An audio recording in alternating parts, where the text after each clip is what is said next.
What if your nightmares walked among us? It's a fun thought, right? Something you kick around with friends after watching a scary movie. You imagine a monster just outside the glow of a streetlight, a shadowy figure at the edge of the woods.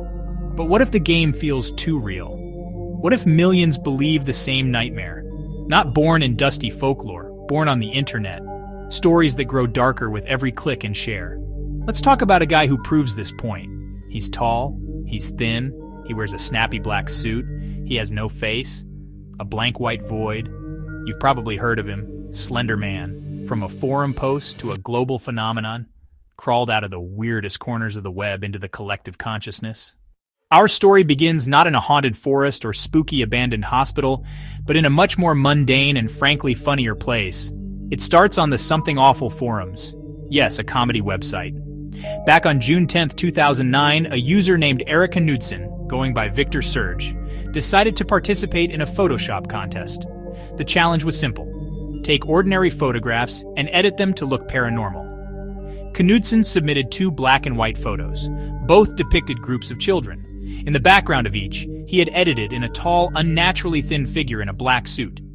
He didn't just post the pictures. He added flavor text. He gave his creation a name, the Slender Man.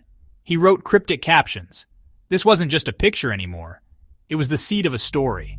The response was immediate. People weren't just creeped out, they were intrigued. Other users didn't call him out for the fake photos. Instead, they played along. They started adding to the mythos. They created their own doctored photos. They wrote their own short stories. The character was being built piece by a community of strangers. This is what makes Slender Man so unique. He's an open source monster. From the Something Awful forums, the Slender Man began to spread like a digital plague. He became the star of his own creepypasta. Scary stories copied and pasted across the internet.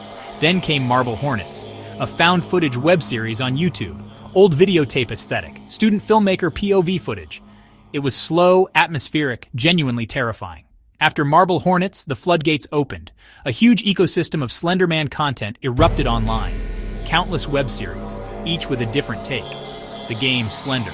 The 8 pages took it interactive. Alone in a dark forest at night, armed only with a flashlight. Collect 8 pages before Slender catches you. Pure, distilled panic and a viral sensation. For years, the Slender Man story was just that. A story. But in 2014, the game stopped being fun. The line between fiction and reality became tragically, horrifically blurred. In Waukesha, Wisconsin, 2 12-year-old girls, Anissa Wire and Morgan Geyser, lured their friend into the woods. They stabbed her 19 times and left her for dead. When questioned by police, they claimed they did it to appease the Slender Man. The incident sent shockwaves through the internet community. Eric Knudsen, the man who started it with a Photoshop, released a statement expressing deep sorrow. A fun project had been twisted into justification for atrocity. The case raised difficult questions about the internet, mental health, and the impressionability of children. Is the creator to blame, the community, or an isolated case of undiagnosed mental illness? There are no easy answers. So what was it about this particular monster that captured the world's imagination? I think part of the appeal is his simplicity, his terrifying vagueness.